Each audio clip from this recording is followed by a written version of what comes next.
Inspección de pinturas. Vamos a aprender paso a paso algunas de las mediciones que se realizan a la hora de la inspección de una pintura o de un proceso relacionado, ya sea de la preparación de la superficie o de la aplicación de la pintura. Y vamos a comenzar por el control de calidad. El control de calidad tiene que ver con la llegada al almacén de las pinturas, que por supuesto deben traer un certificado de calidad, probar algunas de sus propiedades. Vamos a ver una de ellas, la viscosidad. ¿Por qué es importante la viscosidad? Porque en las pinturas líquidas de un componente, pinturas al agua por ejemplo, se suele agregar demasiado solvente para abaratar el costo.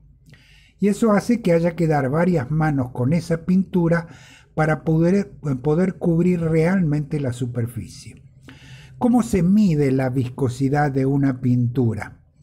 Se utiliza un recipiente plástico, puede ser metálico también, como este que vemos aquí de laboratorio. Es un pequeño vasito que vamos a ver que en la parte inferior tiene un orificio calibrado. Estos instrumentos, llamados normalmente copas Ford, aunque también reciben otros nombres, se conocen desde hace muchos años y cada modelo se utiliza para un rango de viscosidades. Vamos a ver cómo se utiliza. Para medir la viscosidad, este vasito tiene un orificio, como hemos visto, en su parte inferior. Se tapa con el dedo, por ejemplo, una práctica habitual. Se llena de pintura y debemos disponer de un cronómetro. En el momento que se retira el dedo que tapa el orificio, en ese mismo instante se enciende el cronómetro. La pintura va a empezar a escurrir, a caer en forma de chorro continuo y va a ir cayendo progresivamente a un recipiente en la parte inferior, hasta que de pronto se corta el flujo continuo y se convierte en un goteo. En ese instante se apaga el cronómetro. Existen tablas para cada modelo de copa Ford que tienen dos columnas. En la primera están los segundos que se tarda en escurrir la pintura por esa copa Ford y en la columna siguiente nos indica la viscosidad de esa pintura. Pero todavía no podemos empezar la preparación de la superficie. Primero, como inspectores, debemos realizar el estudio del ambiente. Vamos a ver por qué. Podemos apreciar en esta jarra que está condensando humedad en la superficie. Si esto ocurriera sobre la superficie de un tanque, de una tubería aérea o de un equipo de procesos, antes de preparar la superficie o de aplicar la pintura, perderíamos el trabajo. ¿Por qué? Porque la humedad retenida bajo la pintura produciría corrosión y reduciría la adherencia de la película. Por ello es imprescindible medir la humedad relativa ambiente. Para efectuar esta medición existe una variedad de instrumentos diferentes, en su mayoría electrónicos, que disponen de un electrodo que va midiendo la condición ambiental.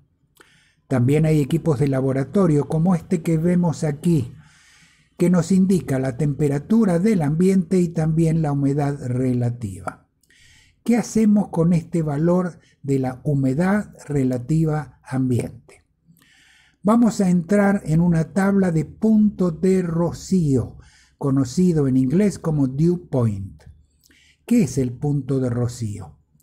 Es la temperatura a la cual condensa humedad en esas condiciones ambientales. Una vez que hemos hecho esto, vamos a medir la temperatura del metal con este tipo de termómetros que tienen imanes para adherirse a la superficie metálica. Se lo deja aproximadamente un minuto y nos da la temperatura del metal. Si esa temperatura está como mínimo 5 grados por encima del punto de rocío, podemos trabajar tranquilos, con la seguridad que no habrá condensación de humedad sobre la superficie. Una vez comprobado esto, el inspector puede dar la autorización para dar inicio a los trabajos. Y la primera fase es la preparación de la superficie. El objetivo es eliminar todo aquello que pueda reducir la adherencia de la pintura. Por ejemplo, óxido, polvo si ha estado almacenado al aire libre, pintura vieja en mal estado, sales si se ha almacenado cerca del mar, por ejemplo, y también aceite y grasa si se trata de una pieza o equipo recién fabricado en una empresa metalmecánica. Veamos algunos ejemplos. Aquí tenemos una pieza fuertemente corroída que requiere limpieza y preparación. Esta es una tubería con muchos años de servicio, cuyo revestimiento ya no es capaz de proteger y además tiene mala adherencia. Y aquí estamos en una refinería en Venezuela donde se está aplicando un chorro de arena o sandblasting, como se dice en inglés, porque además de limpieza se requiere otro elemento fundamental. Si queremos aplicar una pintura sobre una superficie muy lisa, va a tener muy poca adherencia. Al aplicar un chorro de un abrasivo, se está creando un perfil de anclaje, una rugosidad superficial.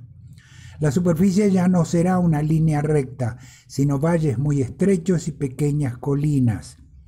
Y esto es muy útil porque al aplicar la pintura penetra en esos valles y al secarse queda atrapada mecánicamente. El perfil de anclaje se puede medir. Aquí estamos en un salón de clases entrenando inspectores de pintura en el uso de estos instrumentos. Y este es otro instrumento muy utilizado por el inspector en campo. Se trata de una cinta sensible que se aplica sobre la superficie siguiendo un protocolo y va creando una copia, una réplica de ese perfil de anclaje.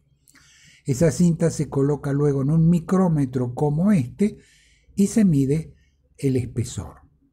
Vamos a la fase de la aplicación de la pintura. La aplicación puede ser manual, con brochas, o bien con rodillos que dan una aplicación más uniforme y en menos tiempo. O puede ser por atomización.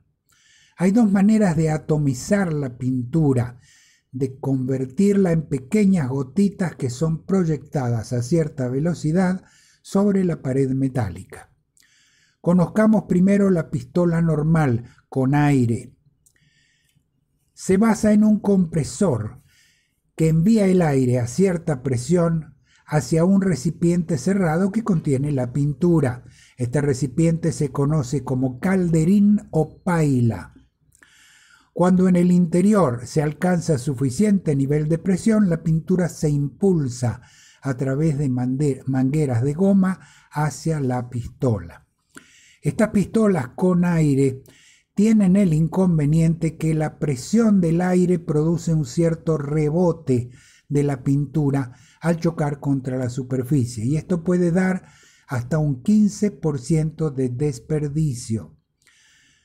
Por eso se ha desarrollado la pistola sin aire, que funciona así.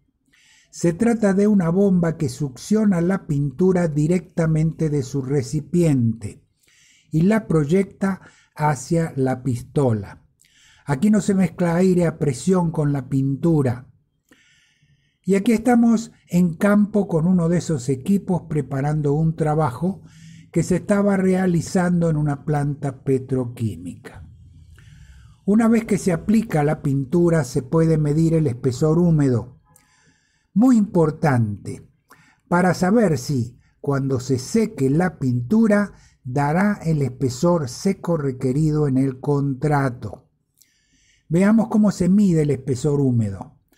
Se usan estas pequeñas láminas que tienen bordes dentados, conocidas coloquialmente como peines. Se sumergen en posición vertical en la película de pintura y veremos que al retirarla algunos dientes estarán pintados, otros no, y alguno puede tener algo de pintura en el borde inferior. Cada diente tiene un valor marcado y de esa manera podemos conocer el espesor de la película húmeda. También existen estos peines de forma circular, como los que vemos aquí. Ya se terminó de secar la pintura. Ahora vamos a medir sus propiedades. El espesor seco se mide normalmente con este tipo de instrumentos, de los cuales hay una variedad de modelos. Vamos a verlo en campo. Acá estamos en Guatemala en una fábrica de tanques para estaciones de servicio o gasolineras, como se le llama también, con personal del Ministerio de Energía y Minas de ese país que estábamos entrenando en inspección de pinturas. Y aquí desarrollando también un programa de entrenamiento en Ecuador. Se está midiendo el espesor seco en tuberías. Vamos a subir ahora a un buque petrolero, donde veremos el uso de estos instrumentos por parte del personal marino en entrenamiento. También hay instrumentos electrónicos como este. Aquí estamos en Costa Rica dictando un curso de inspección de pinturas y es importante disponer de patrones de referencia para el calibrado de los instrumentos.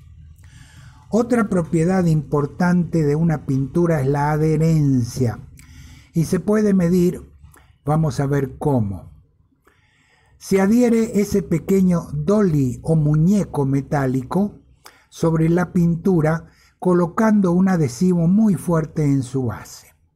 Se deja secar y ahora encima del dolly se coloca este instrumento, del cual también hay varios modelos. Este instrumento tiene unas mordazas en su parte inferior que toman la cabeza del dolly y a medida que se va girando la perilla en la parte superior va ejerciendo una fuerza de extracción hasta que se desprende arrastrando la película de pintura. El instrumento indica la cantidad de kilogramos por centímetro cuadrado que se debió efectuar para desprender la pintura. Por supuesto, se debe reparar ese pequeño trozo de pintura una vez finalizadas estas pruebas. Por otra parte, como no existe pintura perfecta que no tenga poros o fallas, también hay instrumentos que nos permiten ubicarlos y repararlos antes de poner en servicio el equipo. Veamos cómo funciona. En esta primera figura vemos que se trata de una batería que aplica una diferencia de voltaje entre la pared metálica y un palpador. Ahora bien, la pintura es un aislante, por supuesto cuando son pinturas sin pigmentos metálicos de aluminio o de zinc. En este caso el circuito queda abierto. A medida que vamos deslizando el palpador podemos llegar a un poro o falla. Ahora la diferencia de voltaje que aplicamos va a generar un cierre del circuito a través del aire que llena ese poro. Y el instrumento lo indica emitiendo un sonido. Por supuesto, cada poro debe repararse. Vamos a campo. Este es un Holiday Detector o detector de poros o fallas, especialmente para tuberías, que se adaptan a cada diámetro requerido. También hay ensayos de laboratorio que no los vamos a ver aquí. Hay una variedad de ensayos que realizan las propias empresas revestidoras de tuberías. Y este es un muestrario de algunos de los instrumentos que se utilizan. Esto es antes del arranque de un proyecto en campo.